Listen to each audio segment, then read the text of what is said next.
Para sa ating episode ngayong araw na ito, ang ating pong sender ay nagpapatago po sa pangalang Ligaya.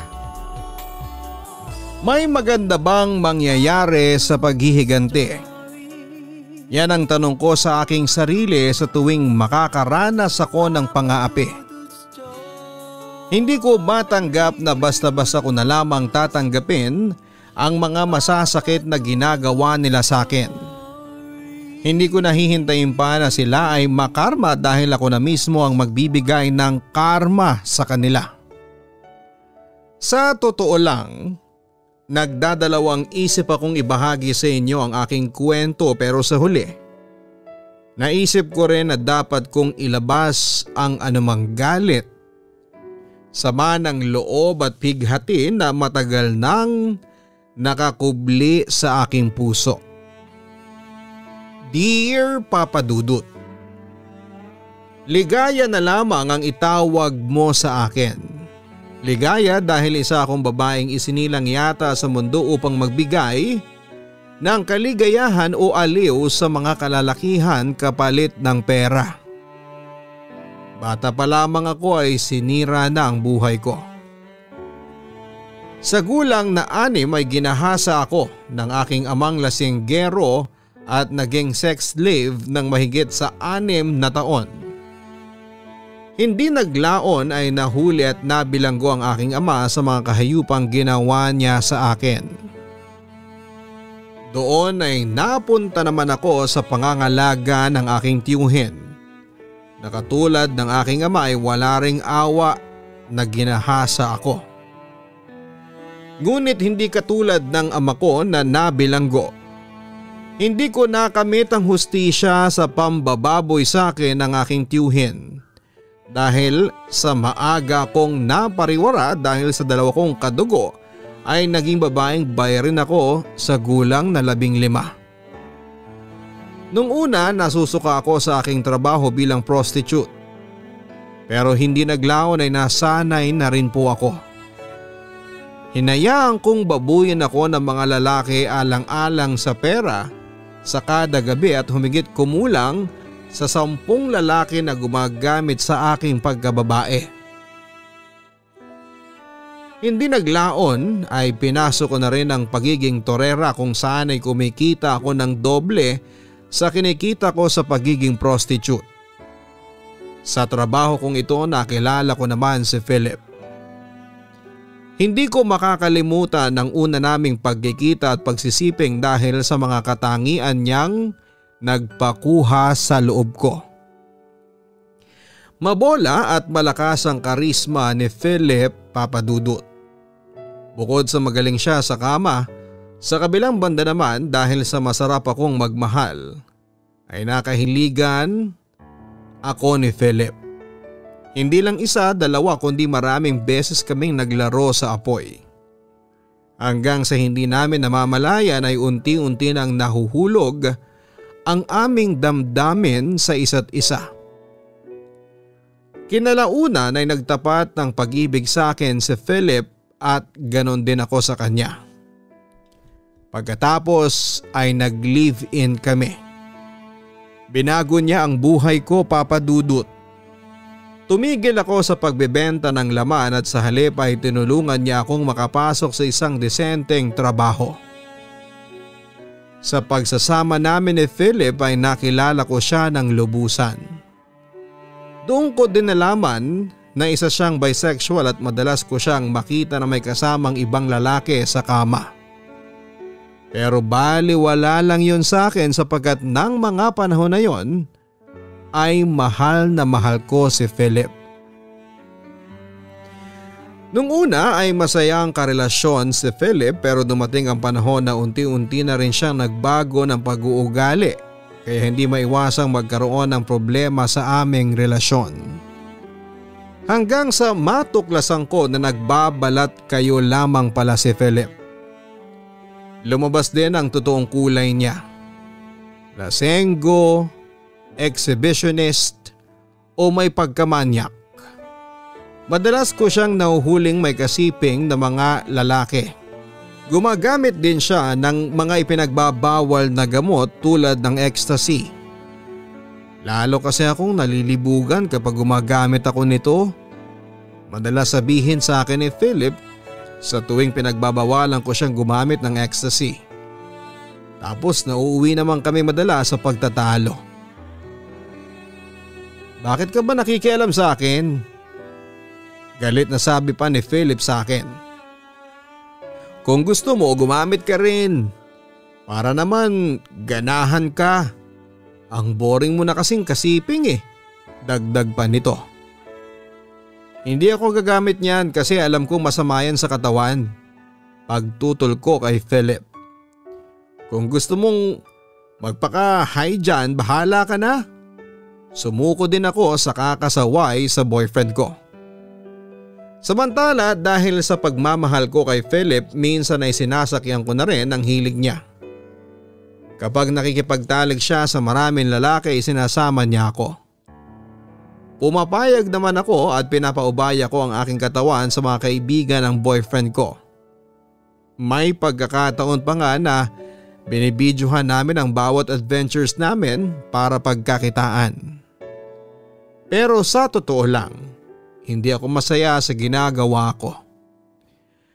Pakiramdam ko kasi sobrang baboy na baboy ang aking pagkababae. Hanggang sa isang araw ay nakapansin na lamang ako ng kakaiba sa aking katawan. Madalas akong mahilo, nagugutom pero kapag kumain ay sinusuka ko lamang din dahil hindi gusto ng katawan ko. Nagsimula din akong dumuwal. Kinakabahan na ako noon kaya agad akong bumili ng pregnancy test kit. At yun nga, positive. Tama ang kutob ko. 2 linya ang lumabas. Ang ibig sabihin po nun ay buntis ako.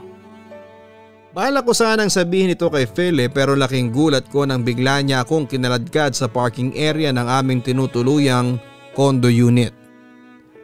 Ano ba Philip, bitawan mo nga ako. Nasasaktan na ako. Pagtutol ko habang nagpupumiglas sa mahigpit niyang pagkakahawak sa aking braso. Ligaya, I'm sorry but I need space. Walang reaksyong sabi ni Philip. Nanlamig ang aking buong katawan sa mga narinig ko. I'm sorry Ligaya pero ayaw ko na. Nasasakal na ako sa relasyong ito. Kaya gusto ko na makipag-break, ang sabi pa ng boyfriend ko. Napaiyak ako at mahal na mahal ko si Philip. Binigay ko sa kanya lahat ng atensyon at pagmamahal ko. Ginawa ko na siyang mundo ko kaya masakit sa akin na marinig na gusto na niyang tapusin ang aming relasyon. Bakit? Ano bang nagawa kong kasalanan sa iyo? Tanong ko. Gusto kong malaman Papa Dudut kung bakit bigla na lang siyang nagbago ng nararamdaman niya para sa akin. May iba na akong mahal. Pagtatapat ni Philip sa akin. Lalong nanginig at nanghina ang aking katawan. Please Philip, wag mo naman gawin sa akin to. Mahal na mahal kita. Handa akong ibigay ang lahat. Sabihin mo lang sa akin na mahal mo ko. Desperadong sabi ko sa kanya. Alam mo naman na noong bago tayong mag-live-in na isa akong bisexual. Pinatulang kita sa pag-aakalang ikaw ang magiging sagot sa pagbabagong buhay ko pero nagkamali ako. Dahil kahit na anong gawin ko ay iibig at iibig din ako sa kapwa ko lalaki Ligaya. Mas mahal ko na si Daniel kaysa sa iyo. Ang wika pa niya. Daniel? Nanlulumong tanong ko. Sa kabila kasi ng lahat ng pagmamahal ko ay hihiwalayan din pala ako ni Philip para sa Daniel na yon. Lalo pa ako naging desperada. Hindi naman kita pinipigilang umibig sa iba, di ba?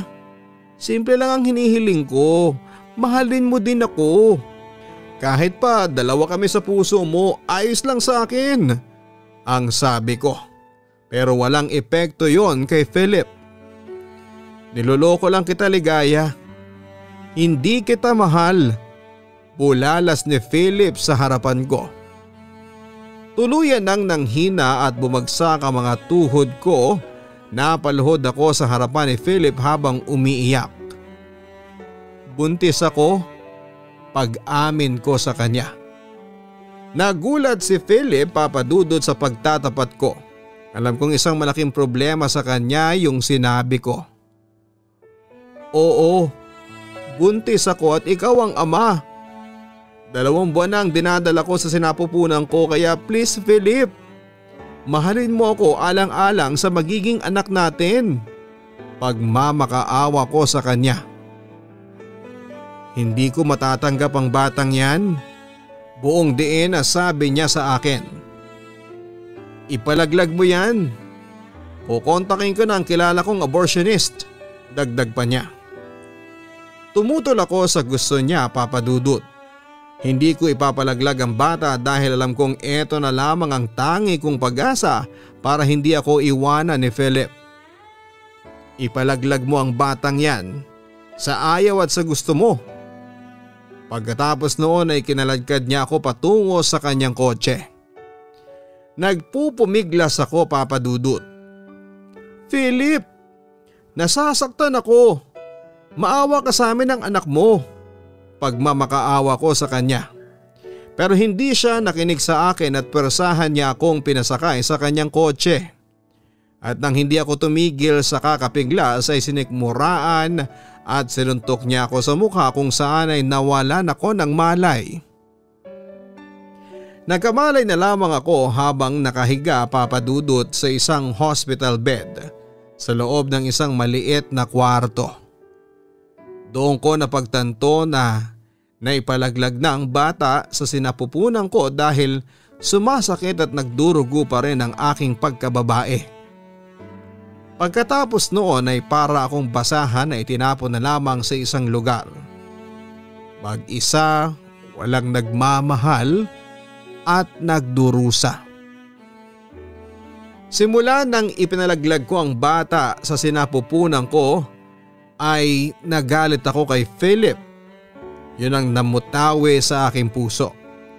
Sinira niya kasi ang buhay ko. Ang pag-ibig na naramdaman ko sa kanya noon ay napalitan ng pagkamuhi. Nang mga panahong yun ay iisa lang ang hangad ko, ang makapaghiganti. Kaya naman sinumpa ko sa sarili ko noon na hindi ako titigil hanggat hindi ko nasisira ang buhay ni Philip. Gusto kong magkaroon ng hustisya ang pagpatay niya sa anak. Samantala, bumalik ako sa buhay na nakasanayan ko. Bumalik ako sa pagbebenta ng laman. Madalas din akong gumimik at makipag-inuman sa mga tropa kong babae. Hanggang sa isang gabi, isang hindi inaasahang pangyayari ang naganap. Alam mo, Ligaya, napapansin ko simula nang mag-break kayo ni Philip 2 months ago, hindi na bumalik ang sigla mo? Concern na tanong sa akin ni Janice, isa sa mga kaibigan kong pinagkakatiwalaan ko. Harapin mo na kasi ang katotohanan na ipinagpalit ka na ni Philip sa isang baklang porn star. Sabad naman ang kaibigan kong si Lupita, ang pinakataklesa at pinakaprangka kong kaibigan na isa ring babaeng nagbibigay ng aliw.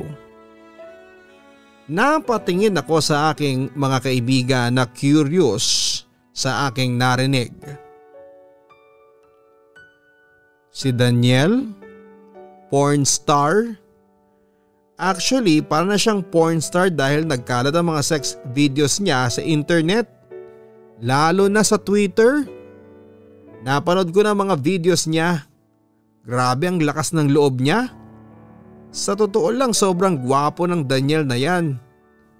Para maging botomesa, walang prenong chika ni Lupita sa amin. Grabe, naloka naman ako sa isplok mo. Hindi makapaniwalang sabi naman ni Janice. Halata sa kanya na gusto pa niyang makinig ng chismis. Pero in fairness to Daniel hindi siya mukhang bakla.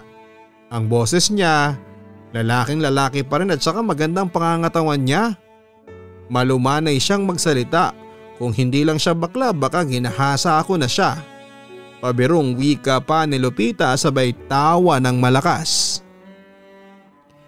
Habang sila ay tawa ng tawa, ako naman ay lalong nawala ng lakas. Lalo na pag iniisip ko na iniwan ako ni Philip para sa lalaking yon. Face your fear and anger, friend. Alam mo, imbes na magmukmo ka dyan at magalit, why don't seek a revenge in a playful manner? Panunokso naman ni Lupita sa akin. Bala ko namang maghiganti kay Philip ang sabi ko. Pero hindi ko alam kung paano ako magsisimula. Dugtong ko. Kung gusto mong paghigantihan si Philip, gawin mong kasangkapan yung Daniel. Suhestyon sa akin ni Lupita. Ganito ang gawin mo, Ligaya.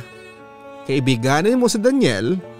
Pagkatapos, hanapan mo siya ng butas na maaring magpahiwalay sa kanila ni Philip.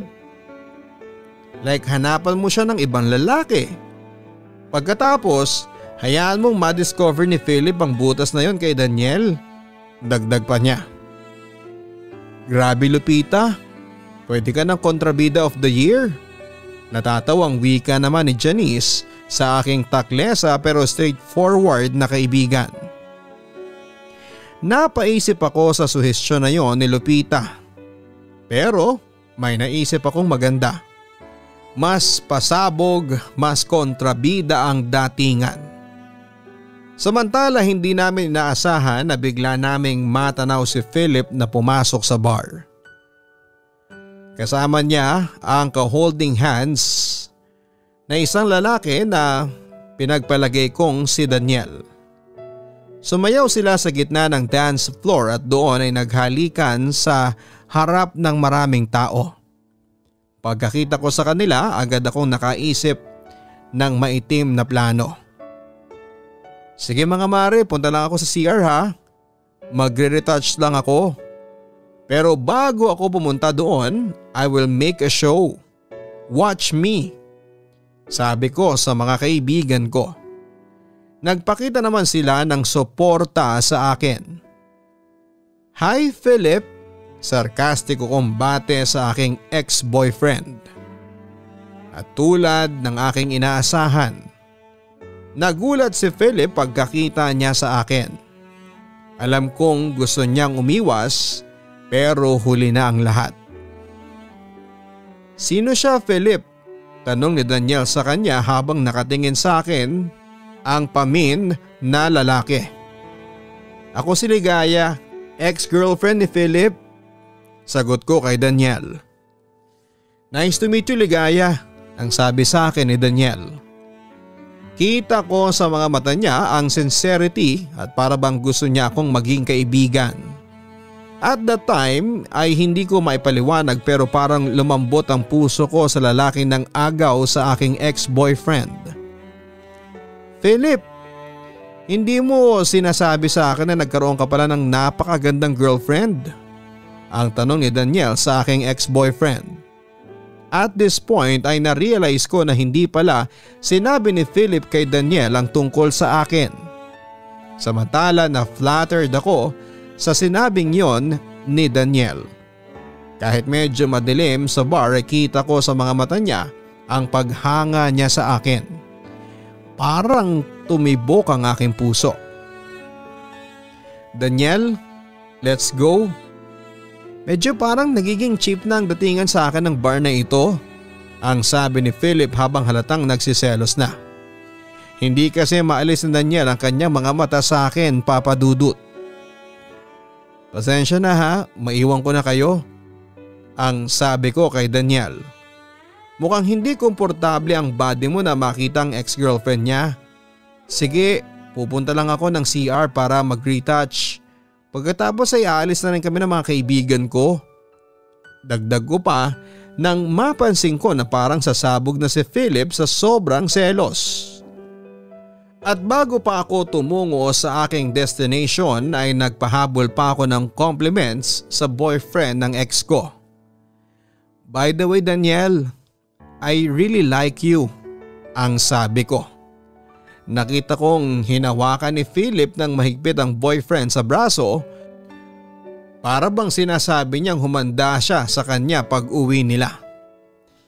Hindi ko makakalimutan ang eksenang yon. Ng mga oras na yon ay pakiramdam ko ako na yata ang pinakamasayang kontrabida sa kasaysayan ng telebisyon. Maganda ang pakita ko sa boyfriend ni Philip pero deep inside ay muhing-muhi ako sa kanya. Siya kasi ang dahilan kung bakit naging miserable ang buhay ko. Si Daniel naman ay wala siyang kalam-alam na isa palang maldita ang kaharap niya. Meanwhile, I enjoyed every second na magkaharap kami dahil naaamoy ko na kaagad ang tagumpay. Simula noon ay pinagplanuhan ko ng mabuti ang paghihiganti ko kina Philip at Daniel. Sa kabilang banda ay tila umaayon sa akin ang tadhana at muli kaming pinagtagpo ni Daniel. This time ay buo na ang plano kong ihulog siya sa aking bitag. Mag-isa lamang siyang dumating sa bar kung saan ako madalas tumatambay. Agad akong lumapit sa kanya para maisagawa ang aking plano. "Hi Daniel," ang bati ko sa kanya. Tumingin at ngumiti naman siya sa akin at in fairness sa kanya ay sincere ang pagngiti niya sa akin. Para bang gusto niya talaga akong makita. Hindi tulad ng ibang mga bakla at silahis na iirapan ka pa. Na para bang nandidiring makipag-usap sa mga sexing babae. "Kumusta ka na?" ang bati sa akin ni Daniel. "Heto, malungkot nitong mga nagdaang araw. Pero sumaya ang araw ko nang makita kita." Sagot ko naman. "Hindi mo yata kasama si Philip?" Usisa ako pa sa kanya. Naku, masama ang pakiramdam niya kaya ayon, mag-isa lang akong gumigimik. Tugon niya sa akin. "Total wala naman tayong makakasama bakit di na lang tayo magsama ngayong gabi? Alam mo na, kwentuhan." Suhestyon ko. Agad namang pumayag si Daniel at nagkwentuhan kami. Both listener and storyteller ang boyfriend ng ex ko. Mabait naman siya at masaya ang kakwentuhan. Hindi ka maboboard sa kanya at hindi rin papahuli ang kanyang sense of humor. Bentang-benta sa akin ang mga jokes niya. Magaling din siyang magbigay ng payo. Sa makatuwid gusto kong kasama si Daniel. Hanggang sa napunta ang usapan namin kay Philip. Nabakas ko sa mukha ni Daniel ang lungkot. "Ligaya, baka isipin mo na inagaw ko sa iyo si Philip. Ang totoo kasi niyan hindi pinagtapat ni Philip sa akin ang tungkol sa iyo nung maging mag-boyfriend kami. Nalaman ko lang ang tungkol sa iyo noong na-meet kita. Sorry, Ligaya." Sincero ang paghingi ng tawad ni Daniel sa akin. Natouch ako sa aking mga narinig. Nakaramdam ng guilt at naisip ko na parang hindi yata worth it na idamay ko si Daniel sa aking paghihiganti. Kung nalaman ko lang agad na meron siyang iniwanang girlfriend, hindi ko na siya papatulan pa. Dagdag pa ni Daniel. Napatingin ako kay Daniel. Nasabi kaya ni Philip sa kanya na buntis ako ng gabing iniwanan niya ako. Pero pinigilan ko muna ang aking sarili. "Mahal mo pa rin ba si Philip?" Tanong sa akin ni Daniel. Gusto kong sabihin kay Daniel ang totoo na gusto kong magiganti kay Philip para bigyan ng hustisya ang pagkamatay ng aking anak. Hindi na Daniel. Tanging sagot ko naman sa kanya. Nakahinga siya ng maluwag pero alam kong nakukonsensya pa rin siya sa nangyari sa amin ni Philip. "Huwag kang mag-alala, Daniel. Pinapatawad na kita at saka hindi mo naman yun kasalanan. Kung tutuusin, dalawa tayong niloko ni Philip." Ang sabi ko sa kanya. Parang na-realize ni Daniel yung sinabi ko. "Oo, tama ka. Niloko din niya ako." Ang wika niya. Pagkatapos noon ay nabakas ko sa mukha niya ang kalungkutan. Dahil dito, nagpa siya akong ibahin na lamang ang topic namin. Nagka-girlfriend ka na ba? Tanong ko sa kanya. Wala pa, sagot niya sa akin. Bumalik sa akin ang mga tingin niya. Pero pumasok ba sa isipan mo na makipagrelasyon sa babae? Panunubo ko sa kanya. Nasilayan ko ang ngiti niya. Pwede naman, lalo na't kung kasing ganda mo ang babae, sagot niya. Napangiti ako, Papa Dudut. Flattered ako noon sa aking narinig mula sa kanya. Actually, gusto kita ligaya. Bagay nga sa iyo ang pangalan mo because you always bring joy and happiness to everyone. Isa na ako sa mga napasaya mo. Dagdag pa niya. Sa hindi malamang kadahilanan ay tumibok ang aking puso, Papa Dudut. Hindi ko maitatanggi na gusto ko rin siyang makasama at pinabilis niya ang tibok ng aking puso, lalo na kapag tumitingin at ngumingiti siya sa akin. Naku Daniela, baka sa kakapuri mo sa akin ma-develop ka sa akin. Ikaw rin ang biro ko na lamang sa kanya.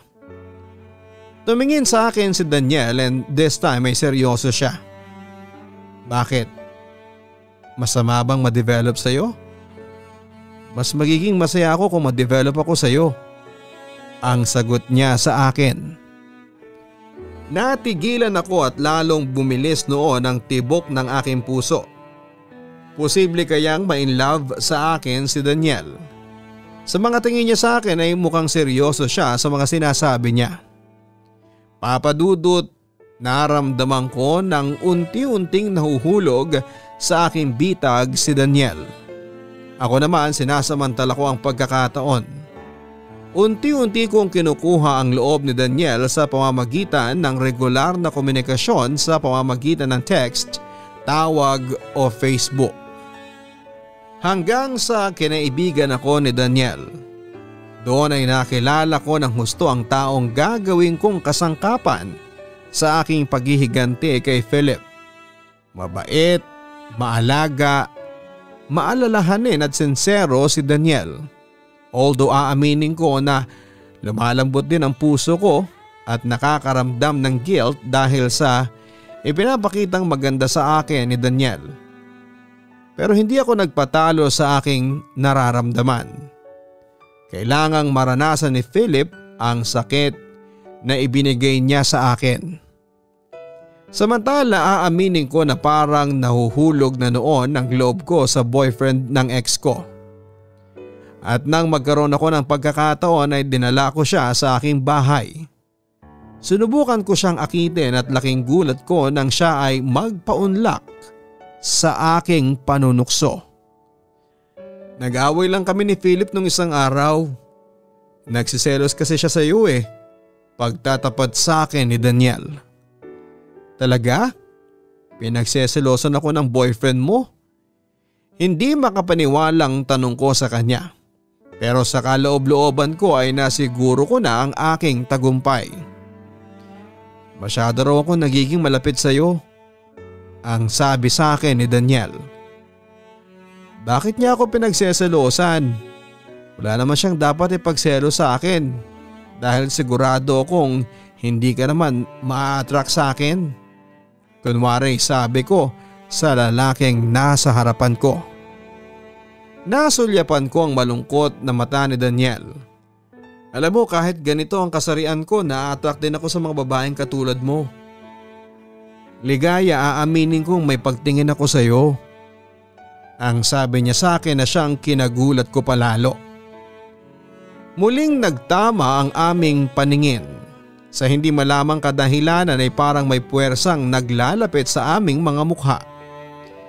Hindi nagtagal ay nagulat na lamang ako nang magdampi ang aming mga labi. Ang mga halik na yon nakakapanghina. At hindi lang yon basta pagnanasa kundi ramdam kong may kasama yung pagmamahal. Tumigil saglit ang aming halikan Nakita ko sa mga mata ni Daniel ang labis na pagkauhaw sa aking mga mapupulang labi. Ano Daniel? Sino mas masarap humalik? Si Philip o ako? Pabiro ko sa kanya nang mapansin kong naging seryoso na ang aming paligid. Pero sa halip na sagutin yon ay muli niya akong hinalikan. Sa labi ko yon tapos ay bumaba siya hanggang sa lieg. Pagkatapos ay unti-unti niyang hinubad ang aking di botones na blouse. And that time ay hindi ako pumalag. Hinayaan ko lamang siyang i-explore ang aking katawan. Gustong gusto ko ang ginagawa niya. Hindi naglaon ay may nangyari na sa amin ni Daniel. Inaamin ko na naligayahan ako dahil hindi ko ina-expect na isang katulad niya ay magaling sa romansa. Nang matapos yon ay pareho kaming may ngiti sa labi. Naramdaman ko noon na nagustuhan ni Daniel ang paglalaro namin. Ako naman labis din ang kasiyahan ko noon dahil yun na ang simula ng pagkasira ng relasyon nila ni Philip. Matapos nga ang one night stand namin ni Daniel ay muling naulit yon. Hindi lamang isa kundi maraming beses kaming nagsiping. Ginawa ko ang lahat ng klase ng pang-aakit para magtaksil si Daniel sa kanyang lover at ex-boyfriend ko na si Philip. Hanggang isang gabi nang matapos ang aming pagsisiping ay may ipinagtapat si Daniel sa akin na siya ko namang kinagulat. Alam mo ba? You made me realize na masarap pala maging isang tunay na lalaki. Ewan ko kung anong meron sa'yo pero napabago mo ko ligaya. Mahal na kita. Pagtatapat ni Daniel sa akin. Hindi naman ako makapaniwala sa aking mga narinig. Gusto kong magsalita pero parang walang lumalabas sa aking bibig. Nung una tayong magkita, I felt the connection between us. Na love at first sight ako sa iyo. Simula noon ikaw nang iniisip ko. Alam mo ba, sa tuwing nagsasama kami ni Philip sa kama, ikaw ang naiisip ko. Ngayon, dream come true ang nangyari sa atin. Dagdag pa ni Daniel. Papadudot ng mga oras na yon ay naghahalo ang aking emosyon. Masaya dahil may isa sa katuparan ko na ang paghihiganti ko kay Philip. Pero nakaramdam din ako ng konsensya kinalaunan. Dahil aminin ko man o hindi sa aking sarili pero parang nagkakapuang na si Daniel sa aking puso. Oo, para na akong nai-inlove sa kanya. Kaya nakaramdam din ako ng takot kasi paano na lamang kung malaman niya na ginawa ko lamang siyang kasangkapan sa aking paghihiganti. Sa kabilang banda ay madalas ikwento ni Daniel sa akin na palagi silang nag-aaway ng ex-boyfriend ko dahil nagsiselos daw ito sa akin. Mahal na mahal ni Philip si Daniel kaya labis na nasasaktan ang una sa tuwing malalaman niyang palagi kong kasama ang kanyang lover. Siyempre ako naman sobrang natutuwa dahil nagkakaroon na ng katuparan ang mga plano ko. Yun ang gusto ko. Ang pagdusahan ni Philip ang mga ginawa niya sa akin noon. Kung dati nasaktan ako dahil iniwan niya ako, panahon naman upang siya naman ang masaktan. Simula noon ay sinamantala ko na ang pagkakataon at palihim kaming nagkakaroon ng relasyon. Madalas kong lasunin ang isipan noon ni Daniel na makipaghiwalay na kay Philip at sumama na lamang sa akin. Hanggang sa ipinagtapat sa akin ni Daniel na wala na siyang nararamdamang pang pagmamahal sa ex-boyfriend ko at gusto na niyang makipagkalas dito. Isang araw ay nagkita kami ni Daniel sa isang restaurant sa mall. Doon ay ibinalita niya sa akin ang isang napakagandang balita na siyang nagpasaya ng labis sa akin. Ligaya, nakipag-break na ako kay Philip. pag-amin niya sa akin. Talaga? Wala akong masabi noong mga oras na yon.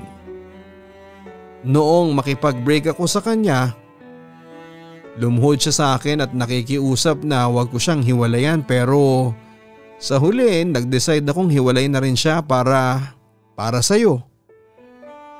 Nag-iiyak siya sa harapan ko and he looked so devastated. Ang kwento pa nito. Lihim akong napangiti. Sa wakas ay naranasan din ni Philip kung gaano kasakit ang ginawa niya sa akin. Sa wakas ay nagkaroon na rin ng hustisya ang anak namin na sapilitan niyang ipinalaglag. Yun lang ang alam kong paraan para maipakita sa iyo kung gaano kita kamahal, Ligaya. Dagdag pa ni Daniel. Napakasinsero niya sa mga sinabi niya. Alam kong katotohanan ng kanyang mga sinasabi na mahal niya ako. Tumitig si Daniel sa mga mata ko, Papa Dudut, at hinawakan ang aking kanang kamay. Ligaya, sana mahalin mo din ako tulad ng pagmamahal ko sa iyo. Tulad mo, may madilim din ako nakaraan at handa akong baguhin yon para sa iyo. Magtulungan tayong bumangon at magbagong buhay. Ang sabi sa akin ng lalaking mahal na mahal ako. Daniel, mahal din kita. Pag-amin ko sa kanya. Totoo na mahal ko na siya. At dahil naisakatuparan ko na ang paghihiganti kay Philip, naisip ko na panahon na para tumigil ako at sa halip ay mag-move on at mag-focus na lamang sa taong mahal ko. Samantala, nagkaroon na kami ng relasyon ni Daniel. Simula noon, masaya naman ang aming unang 2 linggo at nakikita at nararamdaman ko na ako ang kanyang top priority. Bagamat panay pa rin ang pangungulit ni Philip sa aking boyfriend sa pamamagitan ng tawag o text. Kaya naman nag-decide na lamang si Daniel na magpalit na lamang ng numero para hindi na ito makagulo pa sa aming relasyon.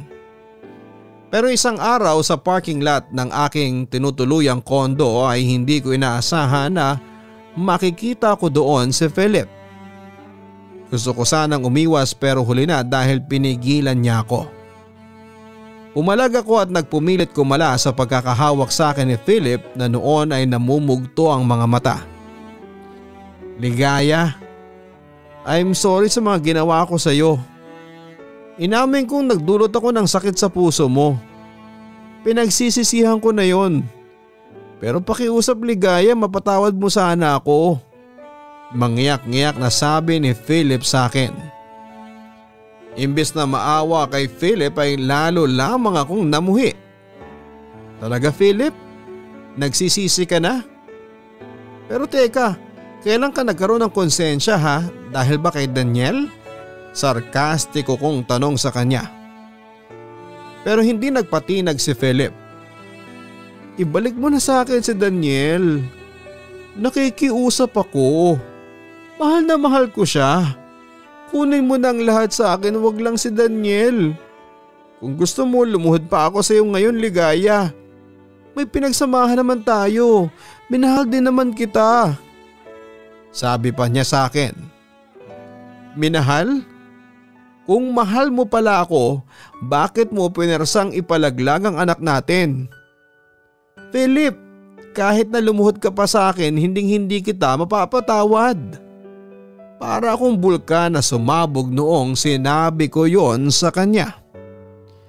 Pero hindi tumigil si Philip. Nagmamakaawa ako sa iyo. Dagdag pa niya. Hindi ko isusuko sa iyo si Daniel. Nagmamahala na kami. Sabi ko habang buong lakas akong kumawala sa pagkakahawak niya sa akin. Kulang pa yan sa mga luha at pagdurusang ibinigay mo sa akin. Pasalamat ka at ganyan lang ang nangyari sa iyo. Ako, bukod sa iniwan mo ko, pinatay mo pa ang anak ko. Kung tutusin, karma lang yang nararamdaman mo sa mga kahayupang ginawa mo sa buhay ko. Dagdag ko sabay talikod para umalis.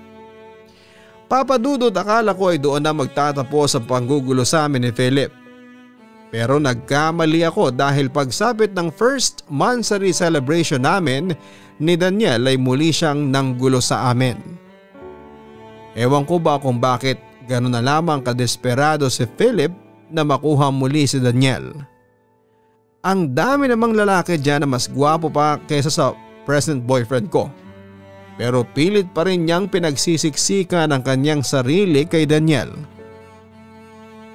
Siguro kaya gano'n na lamang ang kanyang desperasyon ay dahil sa hindi niya matanggap na ang naging kaagaw niya kay Daniel ay ang kanyang ex-girlfriend. Hindi niya matanggap na nakarma na siya. Daniel, please. Nakikiusap ako, bumalik ka na sa akin. Mahal na mahal kita. Pagmamakaawa ni Philip sa aking boyfriend. Napatingin lang ako sa aking ex. Nandiri ako sa kanilang eksena ni Daniel at napaisip tuloy ako kung bakit ba ako nagpapakabaliw sa lalaking ito. Samantala, pinanindigan ni Daniel na wala na siyang pagmamahal sa ex-boyfriend niya. Sige Daniel, iwalayan mo ko. Pero heto ang tatandaan mo. Hindi ako titigil hanggat hindi ka bumabalik sa akin. Magsama kayo ng babaeng yan pero humanda ka sa akin. Ilalantad ko ang totoo mong pagkakakilanlan. Sisiraan kita sa lahat ng nasa outer world. Pagbabanta pa ni Philip. Pero hindi nagpakita ng takot ang aking boyfriend at nag-decide na iwanan na lamang ang kanyang ex. Hindi ako titigil hanggat hindi ako nakakapaghiganti sa iyo. Sinusumpa ko yan. Pagsisisihan mo ang ginawa mong ito sa akin. Dagdag pa ng talunang si Philip. Sa pagkakataong yon, Papadudot, ay nakaramdam ako ng kaba. Alam ko na sa mga oras na yon ay may binabalak na masama sa amin si Philip. Siya naman ang maghihigante sa amin ni Daniel. Pero inassured ni Daniel sa akin na kahit kailan ay hindi ako magagalaw o masasaktan pa ni Philip dahil handa siya na ipagtanggol ako kahit buhay pa niya ang maging kapalit.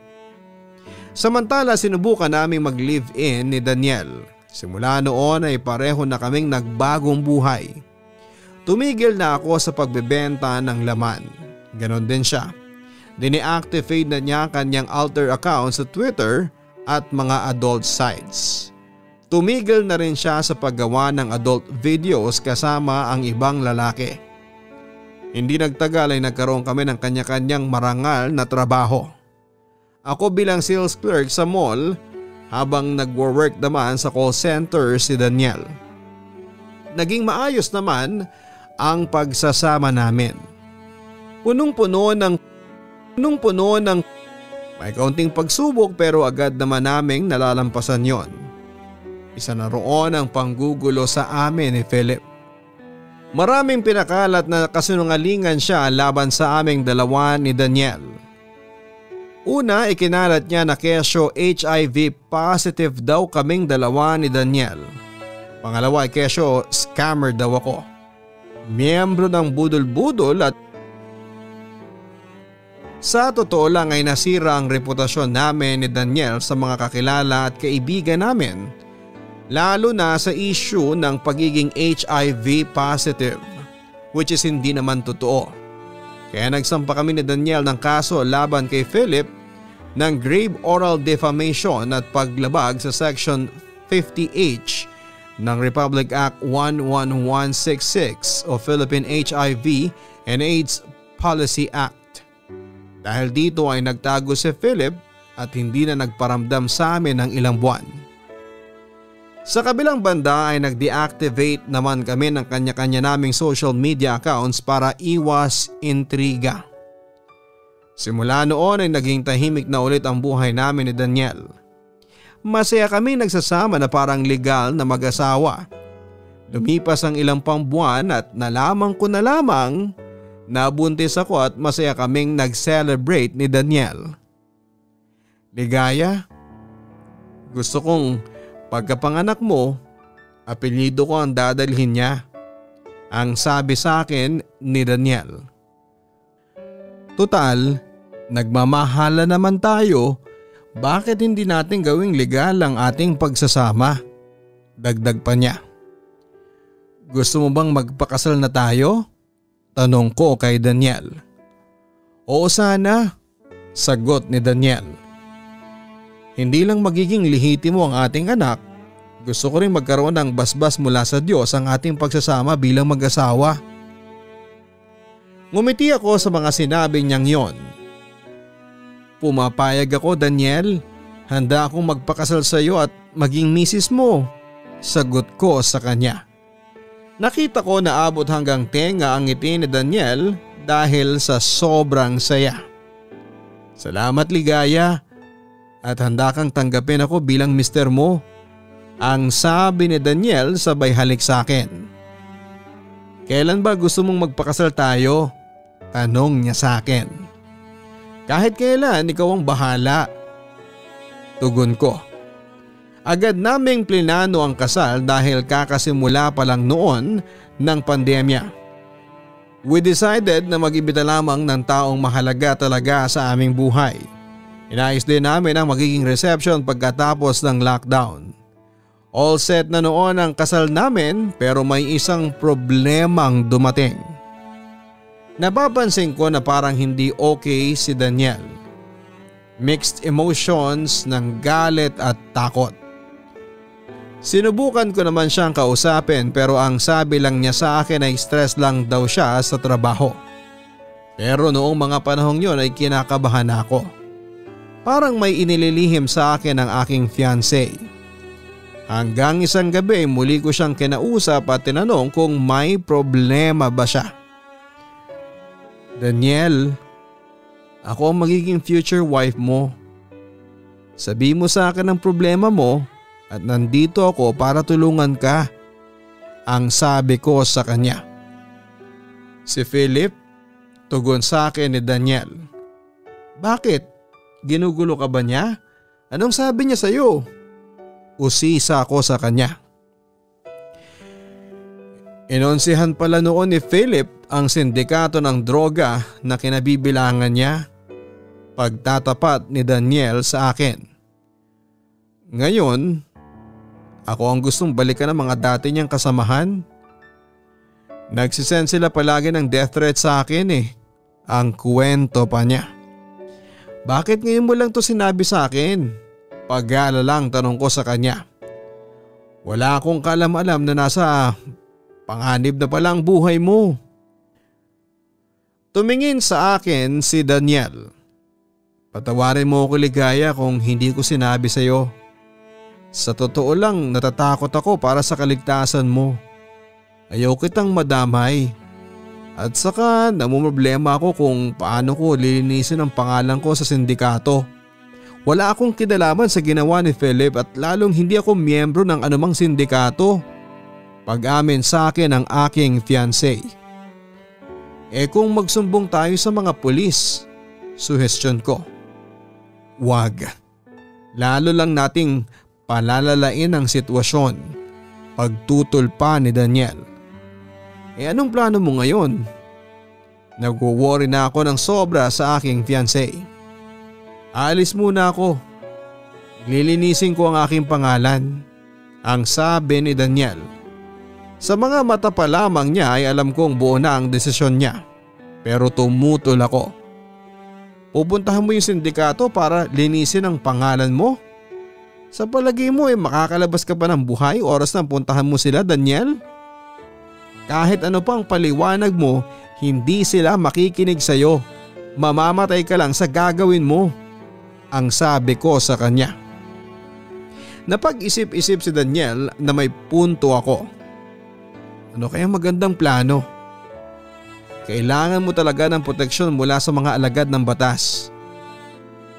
Dapat may sumbong natin sa pulis na may nagtatangka sa iyo. Tapos hanapin natin si Philip at paaminin natin siya na wala kang kinalaman sa ibinibintang sa iyo ng sindikato. Suhestyon ko. Huwag kang mag-alala. May kilala akong pulis na maaaring makatulong sa iyo. Hinawakan ko ang kamay ni Daniel Patunay na kasama niya ako sa laban at kailanman ay hinding-hindi ko siya iiwanan. Kinabukasan ay dumulog kami sa opisina ng kakilala kong pulis. Ang totoo niyan, ang pulis na ito ay dati kong bugaw sa mga torohan sa sex dens dito sa Maynila. Buti na lamang at na-promote siya at mataas na ang ranggo at hindi niya ako kinalimutan. Isa ako sa mga sex workers noon na under sa protection niya. At yun nga, dinulog namin ang aming problema at nagkasa ng entrapment para mahuli si Philip. 3 araw ang lumipas ay nahuli naman kagad ang aking ex-boyfriend. Malaki na ang pinagbago ng kanyang itsura. Mas naging sanggano, puro tattoo na ang buong katawan. Namamayat na rin dahil langunga sa ipinagbabawal na gamot. Noong araw ding yun ay hinarap namin ni Daniel si Philip. Philip, matagal din tayong hindi nagkita. Panimula ko. Bakit mo namang ginawa na isang ko si Daniel sa krimeng wala naman siyang kinalaman? Tanong ko pa sa kanya. Pero hindi sumagot si Philip at sa halip ay tinitigan lamang niya kami ni Daniel mula ulo hanggang sa paa. Hindi na nakatiis si Daniel at siya naman ang nagsalita. Linisin mo ang pangalan ko sa sindikatong kinasasangkutan mo. Alam mo ba, araw-gabi nakakatanggap ako ng pagbabanta sa buhay nang dahil sa kagagawan mo. Pero hindi pa rin nagsalita si Philip at sa halip ay nagpretend pa ito na parang walang naririnig. Naubos na ang pasensya ni Daniel at kinwelyuhan na si Philip. Tama na yung panggugulo mo sa buhay ko. Nananahimik na ako. Galit na wika ng aking fiancé. Hindi ba sabi ko sa iyo? Gaganti ako sa ginawa ninyong panggagago niyo sa akin. Nagsalita na rin sa wakas ang lalaking kulang sa pagmamahal. Hanggang ngayon pa rin ba? Hindi ka pa rin nakakapag-move on sa amin? Ako naman ang nagsalita. Tama na Philip, ikakasal na kami ni Daniel, magkakaanak na rin kami. Hindi ko kayo hahayaang maging masaya ni Daniel. Gagawin kong miserable ang buhay ninyong dalawa, mangiyak-ngiyak na sabi ni Philip. Nagsisisi ako kung bakit pumatalo ako sa may sayad na katulad mo. Ang wika ni Daniel sa ex niya. Oo, sinabi na sa akin ng mga kamag-anak mo na bata ka pa lang ay may sakit ka na sa pag-iisip. Nakipagrelasyon ako sa iyo sa pag-aakalang magbabago ka at gagaling ka sa sakit mo pero nagkamali ako Philip dahil lalo kang lumala. Sa halip na sagutin ang sinabi sa kanya ni Daniel ay parang baliw na tumawa lamang si Philip papadudot. Sisiguraduhin kong hindi ka na makakalabas pa ng kulungan. Mabubulo ka na dito. Ang sabi ni Daniel at hinila ang kanyang braso. Habang naglalakad palayo ay narinig na lang namin si Philip na nagwawala na parang baliw. Pag-uwi sa bahay ay pinayuhan ako ni Daniel na magsimula na ako mag-impake ng aming mga gamit. Maghahanap daw siya ng bagong bahay na malilipatan. Malayo sa anumang gulo na dala ni Philip o ng sindikatong kinasangkutan nito. Samantala wala kaming kaalam-alam na nakalaya muli si Philip dahil meron daw na nagpiyansa. Na-inform lang ako ng kaibigan kong pulis 2 araw simula nang makalaya ang ex-boyfriend ko. Hindi nagtagal ay sinabihan ako ni Daniel na nakahanap siya ng bagong bahay na matitirhan namin dito sa Cavite na pag-aari ng kanyang pinsan na nasa Amerika na ngayon. Bagamat nalalayuan ako pero hindi na rin ako tumutol dahil ang importante lamang ay hindi na kami matunto ng mga taong tinataguan namin. Pero isang gabi, sa araw mismo ng aming paglipat ay hindi ko inaasahan na may magaganap na isang malagim na pangyayari na siyang magpapabago ng aking buhay. Habang inilalagay namin ang mahalagang bagay sa aming sasakyan ay bigla na lamang naming narinig ang boses ni Philip. Mabilis po itong lumapit sa amin at may dalang baril na nakatutok sa amin ang fiancé ko. Nagulat kami ni Daniel at natakot. "Philip, ibaba mo yung hawak mong baril." Natatarantang sabi ko sa ex ko na baliw na ang itsura. "Huwag mong ipuputok yung baril." Natatakot na wika naman ni Daniel kay Philip. "Baka pwede natin pag-usapan to." "Ano? Nangangatog na bang mga tuhod ninyo?" ang sabi ni Philip. "Kung hindi nyo sana ako tinarantado, edi sana walang mamamatay sa inyo." Kahit sobrang kabado ay pinilit pa rin niyang pakalmahin ang kaharap naming baliw. "Philip, pakiusap, tama na. Ibaba mo na yan." "Hindi bang sabi ko sa inyo, hindi ko kayo hahayang maging masaya sa buhay? Ito na ang pagkakataon ko para makaganti." Ang wika ni Philip bago niya iputok ang baril kay Daniel. Tumama ang bala sa mismong noo ng fiancé ko. Na agad namang bumulagta. Kitang-kita ko kung paano lumabas ang dugo sa tinamaan ng bala. Nagsisigaw ako sa sobrang takot at noon lang kasi ako nakakita ng taong pinatay sa harapan ko. "Daniel!" sigaw ko habang umiiyak sa takot. Lumuhod ako para tignan ang kalagayan ng fiancé ko. Dead on the spot si Daniel. "Ligaya?" sigaw sa akin ni Philip. Noon naman ay nagmakaawa na ako sa ex-boyfriend ko. "Nakikiusap ako, Philip. Huwag mo akong papatayin. Maawa ka sa akin." "Ano, Ligaya? Sinira ko ang buhay mo, sinira mo din ang buhay namin ni Daniel." Pagpapatuloy ni Philip habang nakatutok pa rin sa akin ang hawak niyang kalibre 45. "Huwag mong gawin yan, Philip. Please, mapag-uusapan natin to." Ang wika ko. Nagbabaka sakaling hindi ituloy ng ex ko ang pagpatay sa akin.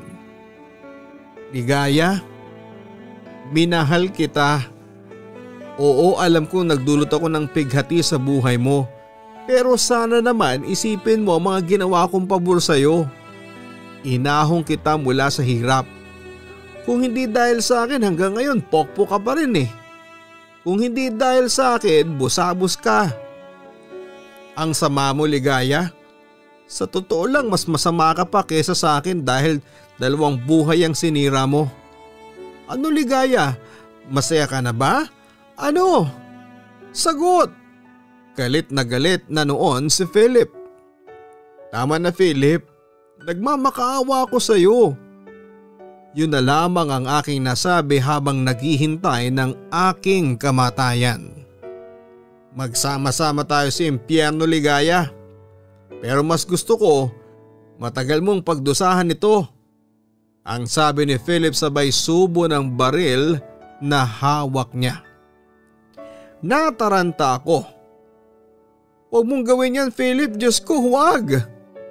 Umalingaw-ngaw ang putok ng baril at kitang-kita ko kung paano sumabog ang bao ng ulo ni Philip. Hanggat maaari ay ayaw ko nang maalala pa ang malagim na pangyayaring yon. Minabuti kong baguhin ang aming mga pangalan at ilan sa mga detalye ng aking kwento upang maproteksyonan ko ang aking sarili. Hinding-hindi ko po makakalimutan ang nakahandusay na mga bangkay ng 2 lalaking sinira ko ang buhay. Mistulang bangungot yon sa akin, lalo na ang pagkamatay ni Philip sa harapan ko. Basag ang bungo at nagkalat ang sumabog niyang utak sa paligid habang nagkalat ang kanyang sariling dugo sa paligid. Dahil doon ay halos maihi ako sa palda dahil sa mga nasaksihan ko. Hindi ko akalain na hahantong sa ganong pangyayari ang plano ko noon. Lumapit naman ang dalawang bystanders upang saklolohan ako. Ako naman ay parang baliw na umiiyak habang nakaluhod at niyayakap ang bangkay ni Daniel. Tuluyang inusig ako ng konsensya ko. Bukod sa mga napagtanto kong kasalanan ko ang lahat, kung hindi ako nagiganti noon kay Philip, hindi mauuwi sa ganito ang lahat, pero huli na dahil patay na ang fiancé ko. Wala na ang lalaking mahal ko. Agad na dinala sa morgue ang bangkay ni na Philip at Daniel kasama ang isang pulis, at ang kaibigan kong si Janice ay sinamahan nila ako sa morgue. Habang nililinis sa mga bangkay ng dalawang lalaki ay samut-saring pagsisisi at panghihinayang ang nanaig sa puso ko. Patawarin mo ako, Daniel. Hindi dapat nangyari ito sa iyo. Kung hindi ako naghiganti kay Philip, sana hindi hahantong sa ganito ang buhay mo. Pagsisisi ko habang naaalala ang bangungot na yon. Huwag mo nang sisihin ang sarili mo. Nangyari na ang lahat. At saka kaya nangyari yon kina Philip at Daniel dahil sa karma na ginawa nila sa iyo. Huwag ka nang umiyak, ang wika ni Janice habang inaakbayan ako at pilit na pinapakalma. Natatakot pa rin ako, ang sabi ko sa aking kaibigan. Inalo ako ni Janice. Pangako hindi kita iiwan. Pagagarantiyan niya sa akin. Yun na siguro ang pinakamalungkot na bahagi ng aking buhay, Papa Dudut. Inuusig din ako ng aking konsensya dahil dalawang buhay ang nawala ng dahil sa aking paghihiganti. Akala ko noon si Philip ang pinakamasamang taong nakilala ko. Nagkamali ako, mas masama pa pala ako kesa sa ex-boyfriend ko. Nabalita sa radyo at dyaryo ang nakakatakot na insidenteng yon. Ako naman, matapos kuna ng statement ng pulisya, ay minabuti ng kaibigan kong si Janice na ipakonsulta ako sa isang psychiatrist na kakilala niya. Simula kasi ng malagim na insidenteng yon ay madalas na akong bangungutin. Dumating din sa puntong tila na babaliw na ako at ilang beses na rin akong nagtangkang magpakamatay. Mabuti na lamang at may mga tao pa rin nagmamahal sa akin kahit na ganoon ako kasamang tao. Hindi nagtagal ay dumating na ang aking kabuhanan. Isinilang ko ang isang sanggol na lalaki na pinangalanan kong Daniel Jr. Sayang, lalaki ang aking anak na walang magigis ng ama. Masakit yun para sa akin, Papa Dudut. Alam ko sa mga oras na ito ay muhing-muhi sa akin ang mga tagapakinig mo. Dahil sa mga nagawa kong pagkakamali pero pinagsisihan ko na po yun. Lubos kong inihingi ng tawad sa Diyos ang mga nagawa kong kasalanan kina Philip at lalong-lalo na kay Daniel. Daniel, alam ng Diyos kung gaano kita kamahal. Sana magkita tayo sa kabilang buhay pag dumating na ang aking oras. Sa ngayon ay aalagaan ko muna si Junior. Sisikapin kong palakihin kahit na nahihirapan pa rin ako emotionally hanggang ngayon. Kay Philip naman kung nasaan ka man ngayon, sana'y mapatawad mo na ako. Pinagsisisihan ko na mga nagawa kong pagkakamali, lalo na yung paghihiganti at pagkasira ko sa buhay mo. Sa ngayon, Papa Dudut ay patuloy pa rin ang aking bangungot. Work at home ako at nagpa-part-time bilang online seller para maibuhay sa aking anak. Sa kabilang banda ay walang araw o gabing hindi ko napapanaginipan si Daniel at ang malagim na gabing yon. Tama nga si Philip habang buhay kong pagdurusahan yon. Sa huli ay siya pa rin ang nagwagi at heto ako ngayon, lugmok na lugmok pa rin sa kadiliman. Pero umaasa rin na darating din ang panahon na malalagpasan ko ang pagsubok na ito ng aking buhay. Alam kong maraming malulungkot at magagalit sa kwento ng buhay ko.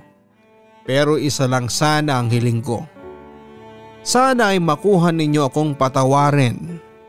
Alam kong mali ang ginawa ko pero hindi ko magagawa yon kundi dahil na rin sa masaklap na mga pangyayaring naganap sa aking buhay.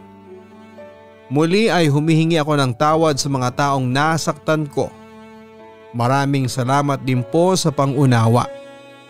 Sana po ay mapagbigyan niyo po ako, Papa Dudut, na tulungan akong maitago at maikubli ang aming katauhan sa inyong mga tagapakinig. Maaari lamang pong pakibago ang ibang detalye ng mga kaganapan, mga lugar at aming pangalan upang maproteksyonan ko ang aking anak. Lubos na gumagalang, Ligaya. Alam ko halo-halo ang inyong reaksyon pagkarinig ninyo sa kwento niya. Nakakalungkot dahil dumanas siya ng matinding pang-aabuso at pang-aabi. Hindi natin masisisi si Ligaya kung magalit siya sa ginawa ni Philip sa kanya. Ganoon naman tayong lahat Kapag tayo'y galit, hindi tayo nakapag-iisip ng tama at sa halip ay iisa lang ang gusto nating makamit. Ang makapaghigante sa taong nagdala sa atin ng puot at pagdurusa. Pero ang tanong, paghihigante ba talaga ang sagot para matanggal ang sakit na ginawa ng taong nanakit sa'yo? Mga kaibigan, walang magandang maidudulot na ikaw ay maghigante sa iyong kapwa. Pagkos ay lalo mo lang iniluluklok ang sarili mo sa masama. At maraming consequences ang paghihigante. May mga nadadamay na inosenteng tao tulad ng nangyari kay Daniel. Oo, maaaring isa siya sa mga dahilan kaya naging miserable ang buhay ni Ligaya. Pero hindi niya yun alam sapagkat niloko lang din siya ni Philip. Nakakaawa lang kasing nauwi ito sa isang matinding trahedya. Mabalik tayo sa ating tanong. Hindi sagot ang paghihigante para mawala ang lahat ng sakit na ginawa ng taong nanakit sa iyo. Dahil lalo mo lang sasaktan ang sarili mo. Tingnan natin ang nangyari kay Ligaya. Imbis na mawala ang sakit ay lalo lang itong nadagdagan. Ang masama pa, habang buhay niya yung dadalhin sa kanyang konsensya. Ang mabisang paraan para mawala ang sakit na ginawa ng taong nanakit sa iyo ay ipaubaya mo sa Diyos ang lahat. Ipagdasal natin na sana'y tulungan niya tayong mawala ang sakit na nararamdaman natin. Alam kong hindi tayo pababayaan ng Diyos at tutulungan niya tayong makabangon muli. At doon naman sa taong nanakit sa iyo, hayaan na lang ang karma na gumante para sa iyo dahil tiyak naman na ito ay mas matindi ang balik sa kanya. Hanggang sa muli, ako po si Papa Dudut dito po sa Papa Dudut Stories. Huwag kalimutan na mag-like, share, mag-post ng mga comments at mag-subscribe. Maraming salamat po. Ang buhay ay mahiwaga, laging may lungkot at saya. Sa Papa Dudut Stories, laging may karamay ka.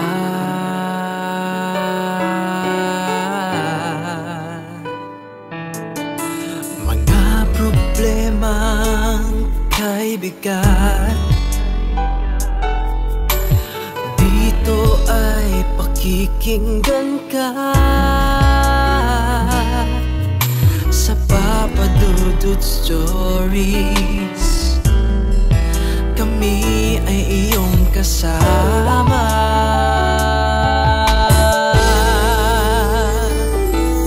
Dito sa Papa Dudut Stories, ikaw ay hindi nag-iisa.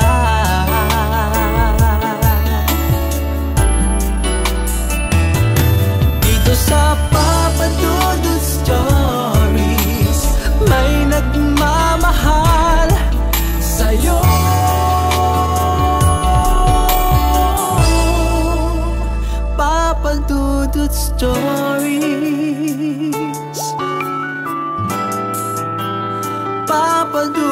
Stories.